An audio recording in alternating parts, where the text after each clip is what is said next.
Hi there, my name is Kay Moon, and I'm a Western astrologer and Twin Flame channel, and this is a video about the Taurus full moon taking place on November 15th at 4:28 p.m.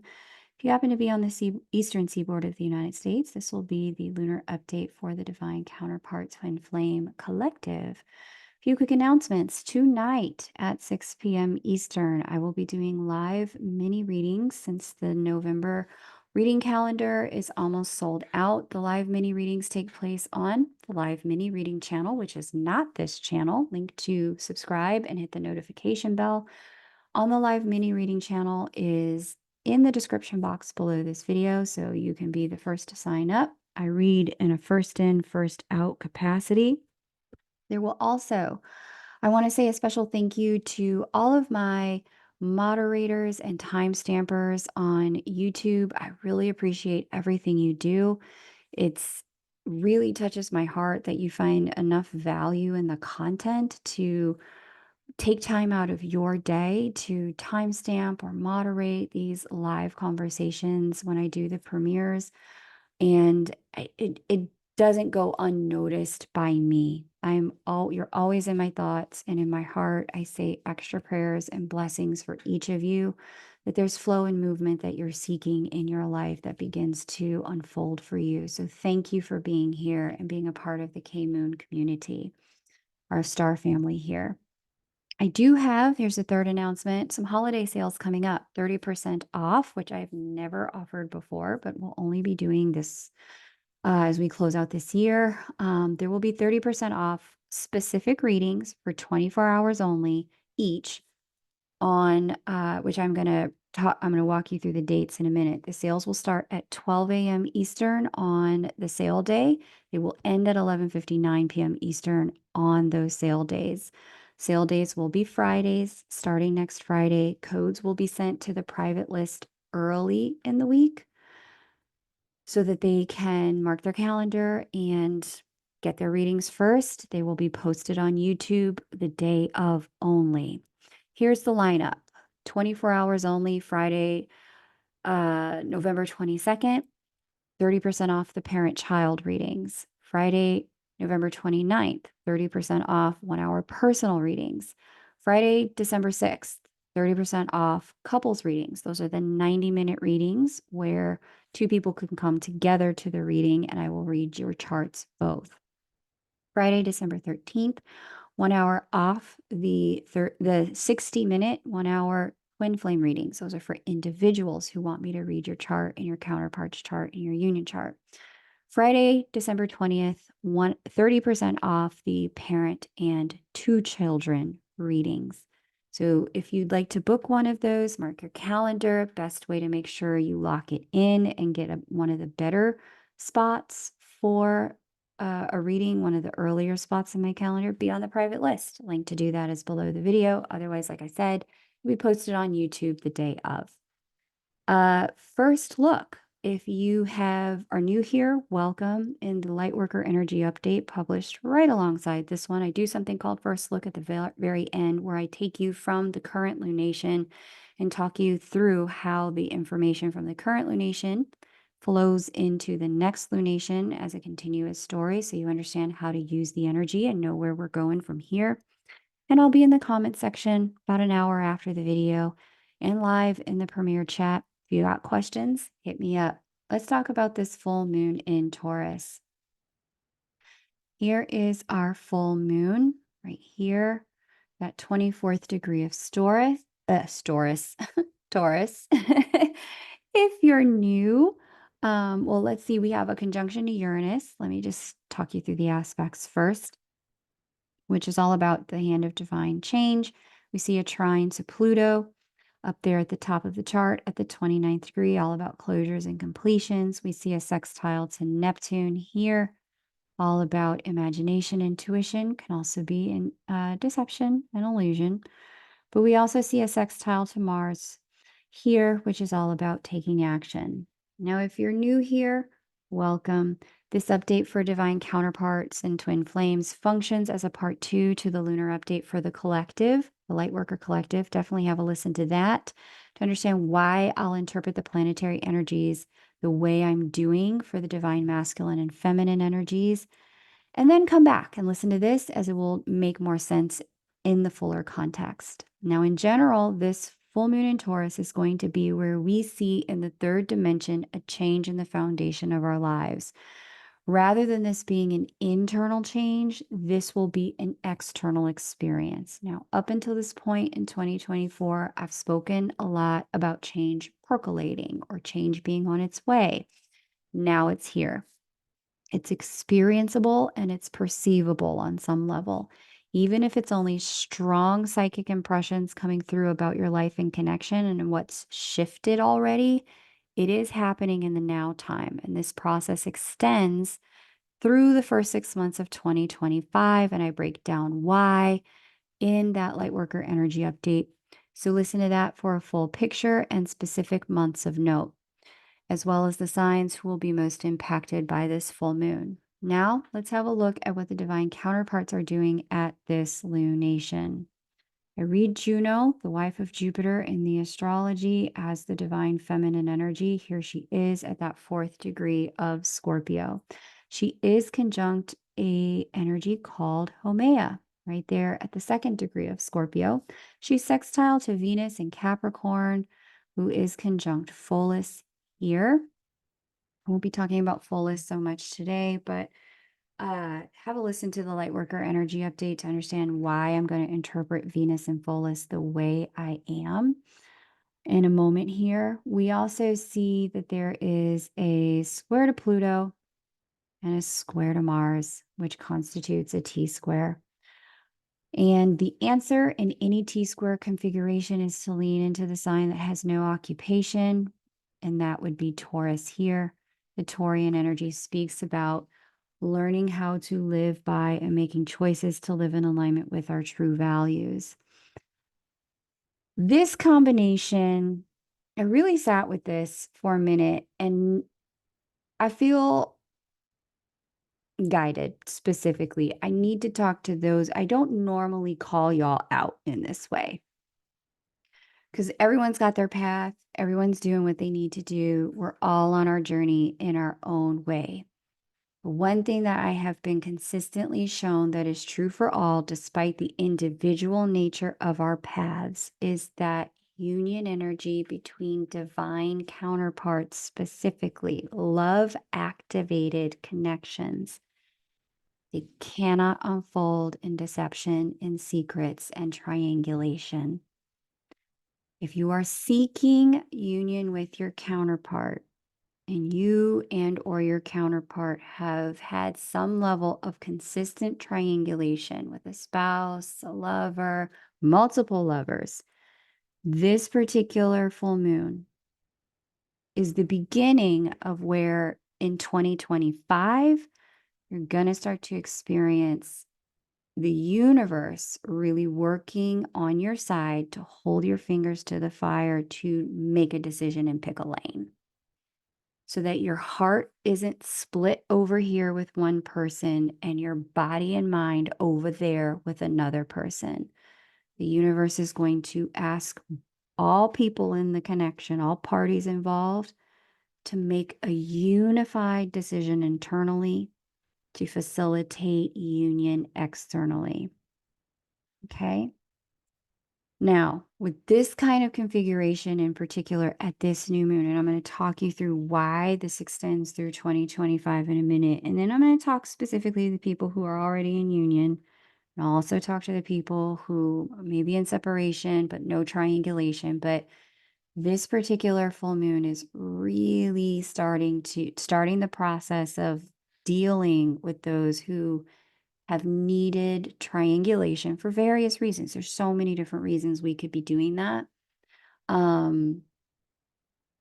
This particular configuration is going to start the process of really helping you pick a lane.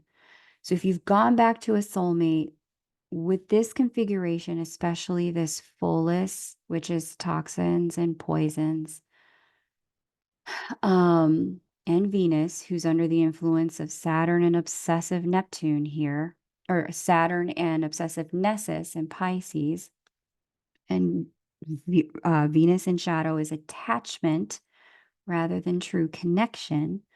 If you've gone back to a soulmate, the challenges of that choice may make themselves very apparent now. And soulmate, I'm using loosely. Let's just say third party.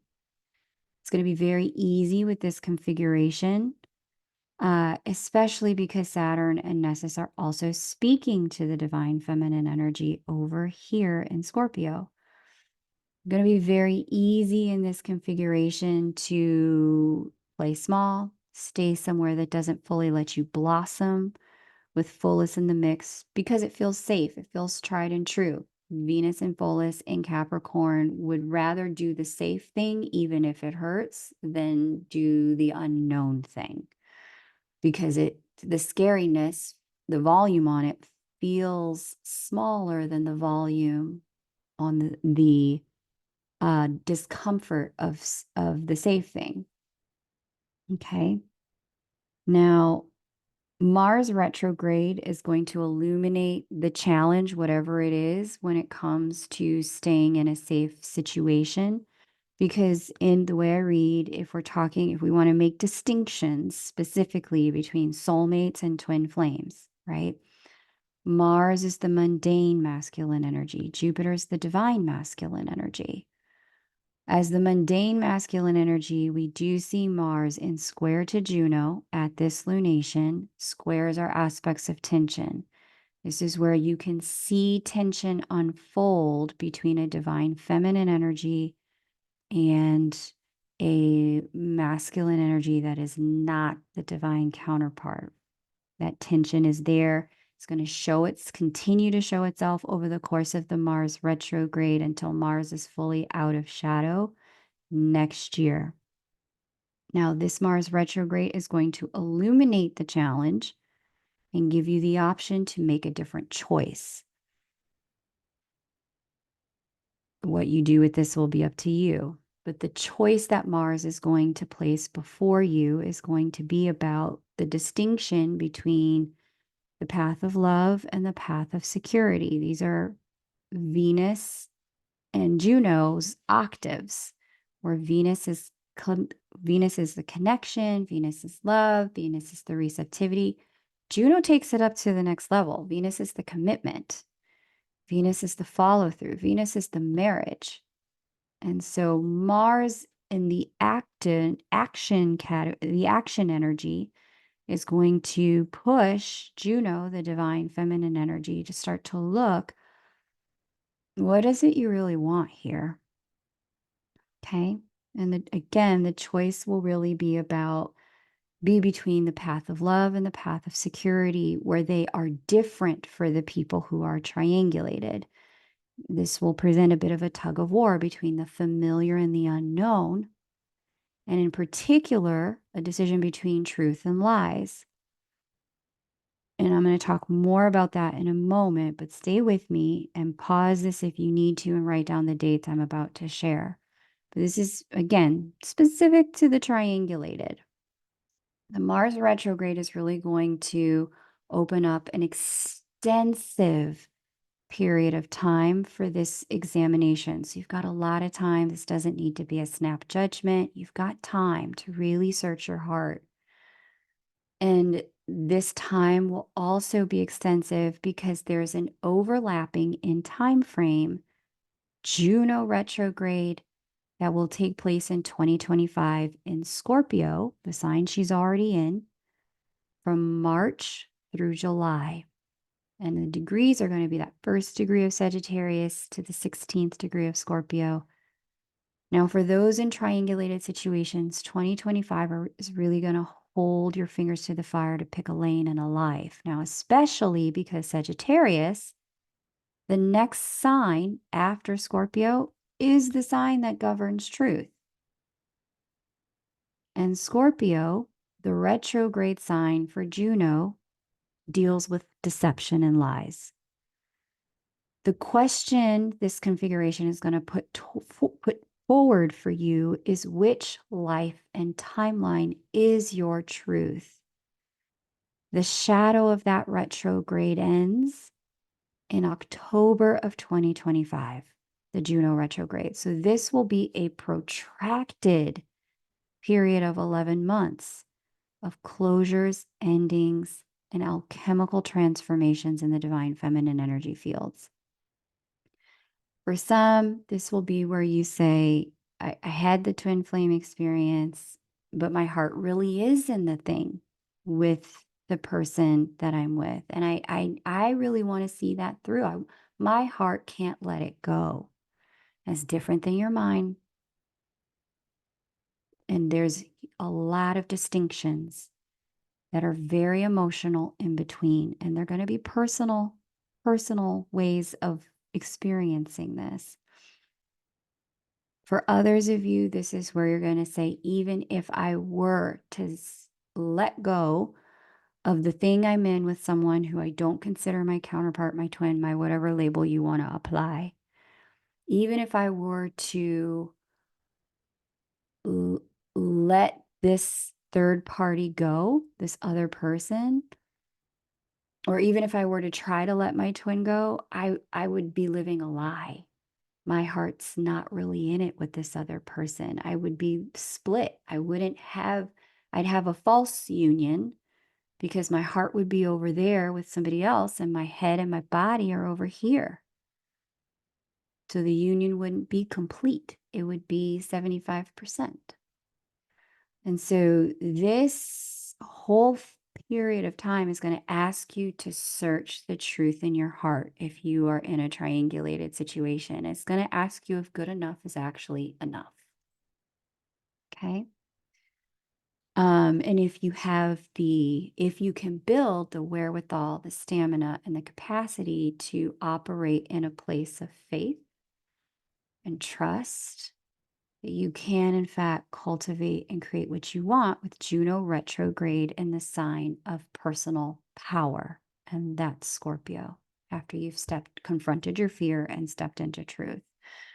Now, this is going to be compounded. Like, if that's not already heavy enough, next year, we also have a Venus retrograde in the spring, which will have a much shorter shadow period, but it's going to overlap with the Juno retrograde and is going to bring matters of the heart to the surface for all of us.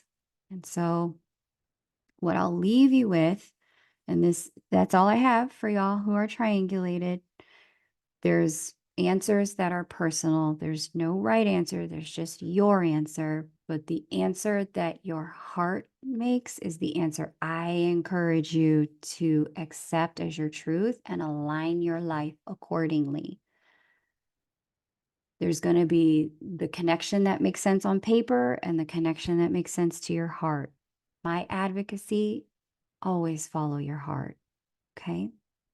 Now, it's important to remember that the goal of the planets in all of this is to help these connections come into union in the third dimension, especially between now and the next union window in 2028. Now, I spoke about, this period in between and what to expect extensively in the last set of channeled messages that I shared. That's in the channeled messages playlist for Twin Flames. Collectively, we are moving away from a time of this love existing in the fifth dimension only to it now permeating our lives as lifestyles. And yes, that includes marriages, living together, blended families, children, businesses, whatever it is you and your person decide is right for your connection. It will be personal.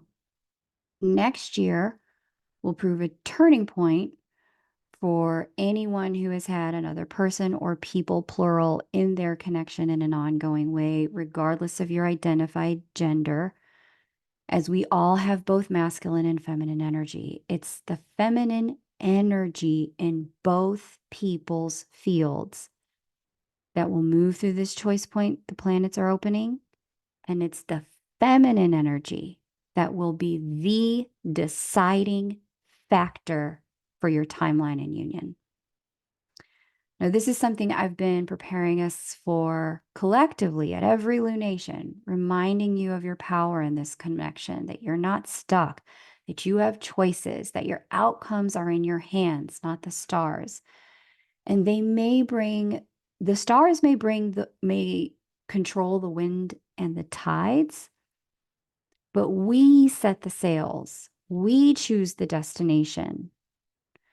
So if you're struggling to see that in your connection, you feel like it's all up to the other person, you're in a place like, okay, Moon, I intellectually understand it, but my situation feels like a special case, or like this can't possibly apply to me. Now is the time to book a reading while they are available in this post eclipse closeout cycle.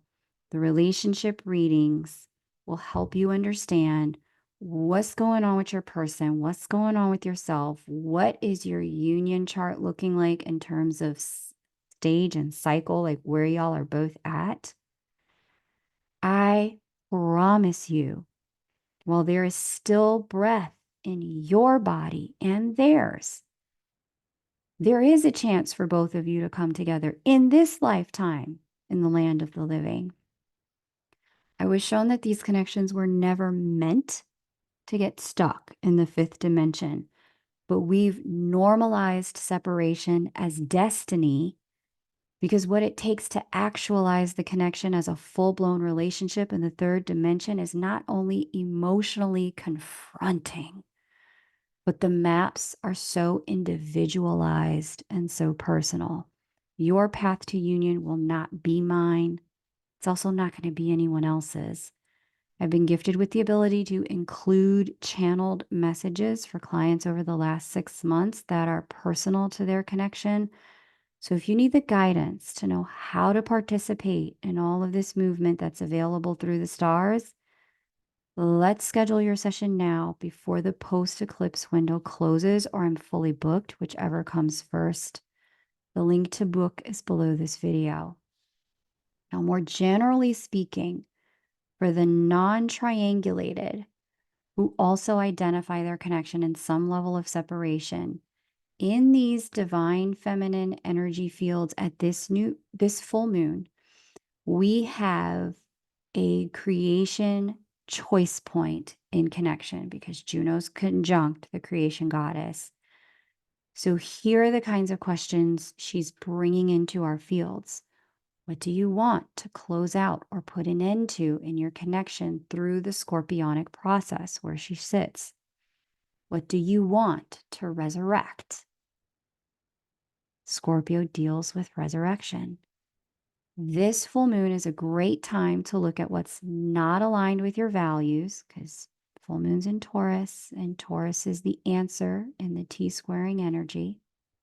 What's not aligned with your values in your connection, and put an end to it so that there's room to step into your values as a lifestyle. Consider if you and your person were actually together. Are you living in the way you would live if that reality was here now? Your home, your work hours, your self-care, your parenting or familial dynamics. When you look in the mirror of your own life, are you actually living as if your union is now? The most recent mini union window, September to October, was meant to illuminate for us where there's any misalignment between us and the timeline we want to be living with a counterpart, by helping us to see ourselves through the reflection of our counterpart. So whatever they're doing, and you would point at them and say, no, them, they're doing that. They're the ones. Whatever they're doing that you may feel is causing a holdup, that September through October timeframe was meant to help you see it, name it, and show you the mirror of that on your side, so that you can begin the process of clearing the path and resetting the foundation and the connection. Even if it's as simple as something like indecision, the question for us to ask ourselves are things like, are we also harboring thoughts of, well, if this doesn't work out, I can always find somebody else? Are you so triggered by the emotional growth required that you're already strategizing plan B, C, D, and E before plan A has even had a chance to come into form? These are just examples, right? That mini union window, September to October, was meant to help us see our own projections And now this full moon is meant to help us change that and live more in alignment with our values in the divine feminine energy fields.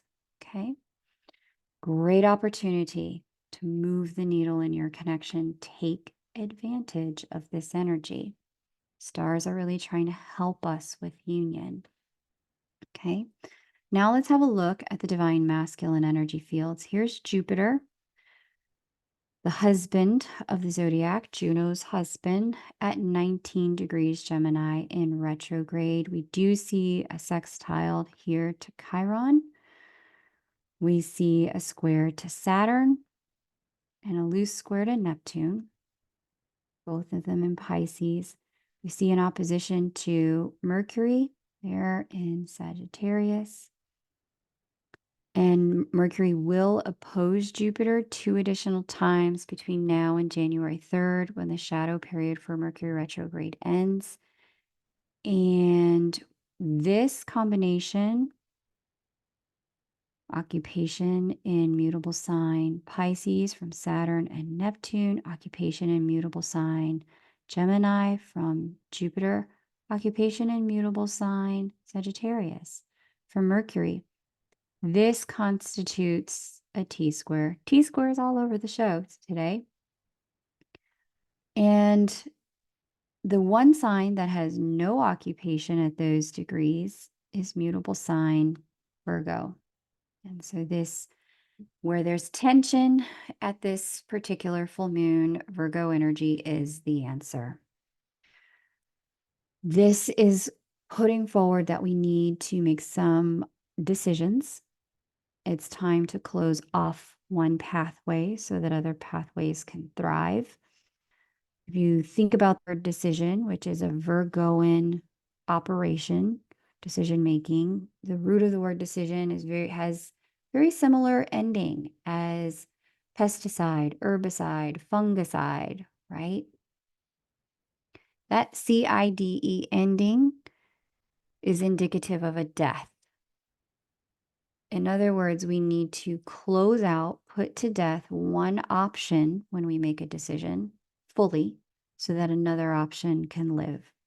We see a trine here to our pals Lilith and Shaman's asteroid, which is making it a little bit easier because these two in combo know exactly what they want and exactly what they don't want. There's a lot of awareness of our truth in connection and collaboration at this time, especially because they're there, the sign of connection and collaboration, Libra. Now, overall, this configuration, as I mentioned, brings a decisive energy into our divine masculine energy fields that calls us to take our big ideas and turn them into grounded reality. There's a lingering corrective action energy in the T-square from the last lunation, which many will find helpful as you continue to make change. This is going to help us land in clarity about what needs to happen to move our lives forward and stay there without getting distracted by Gemini's shadow, the shiny object syndrome. But this time of Jupiter in Gemini, I will say it's been instructive. It's opened our minds to possibilities and potentials, both in our connections and in our lives. This square continues to be an active feature between Jupiter and Saturn through the end of the first quarter of next year. And that's exciting too, because it brings a sobering, clarifying, more decisive energy through the divine masculine energy fields that has us moving from options to taking actions on opportunities. In recent sessions with clients, they've reported that there's been a lot of movement in their connection this year. And this has been thanks to Jupiter and Gemini in part. Gemini is a very open, curious energy. It facilitates motion, communication, and ideas.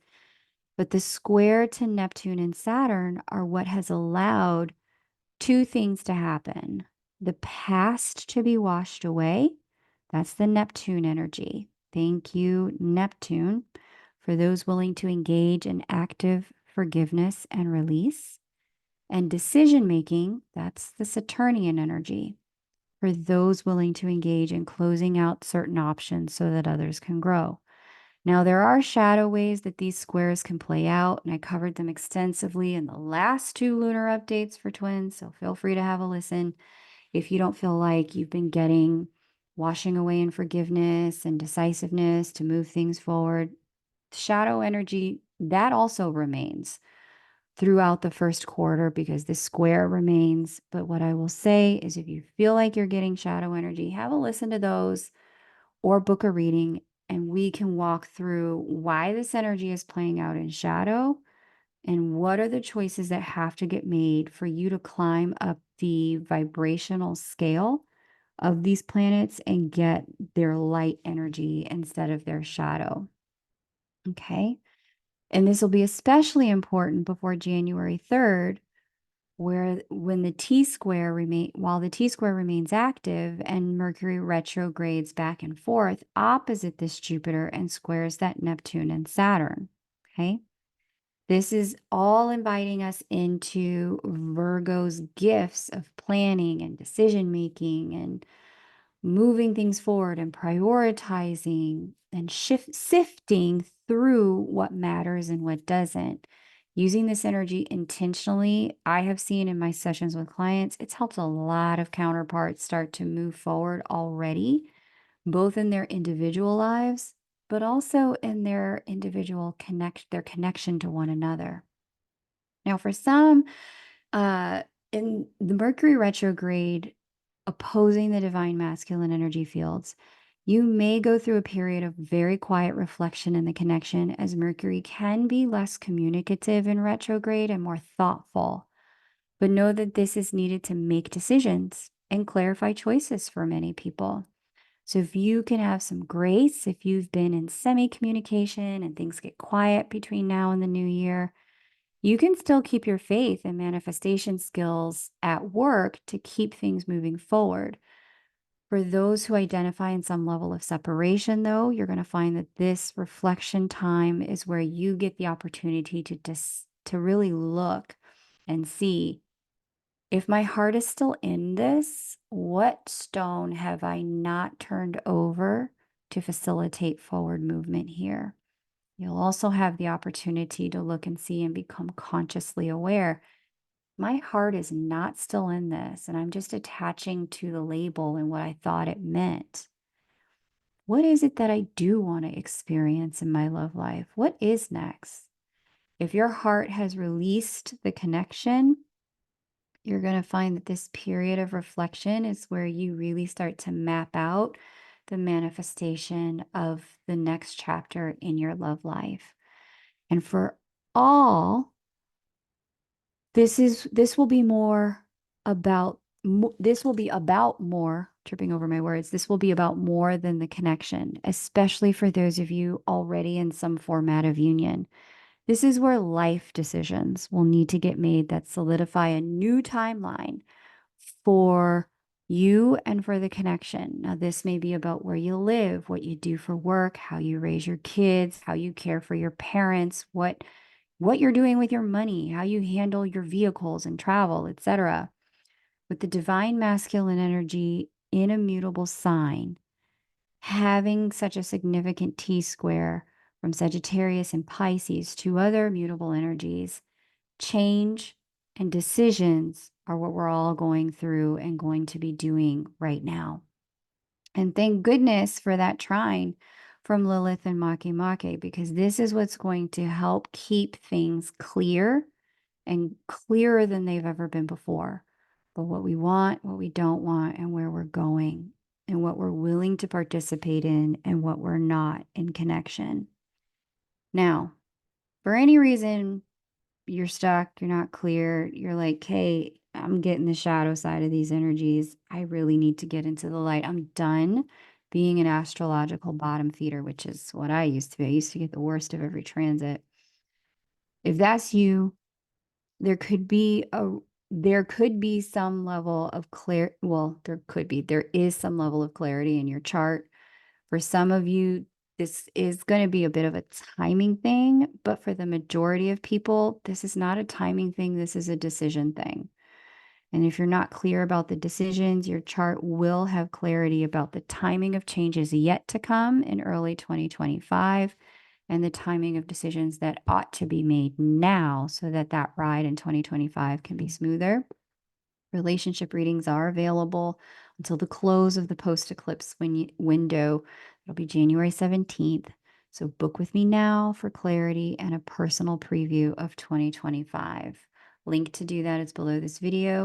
You can find me at kmoonastro.com. Thank you again for all your likes, shares, and subscribes. I'm always grateful for the way you guys connect with each other so positively in the comments. I'm going to be here for an hour. You got questions, hit me up. Otherwise, I will see you in a reading. And yeah, happy holiday season, guys. Been great to be here with you. Take great care and bye.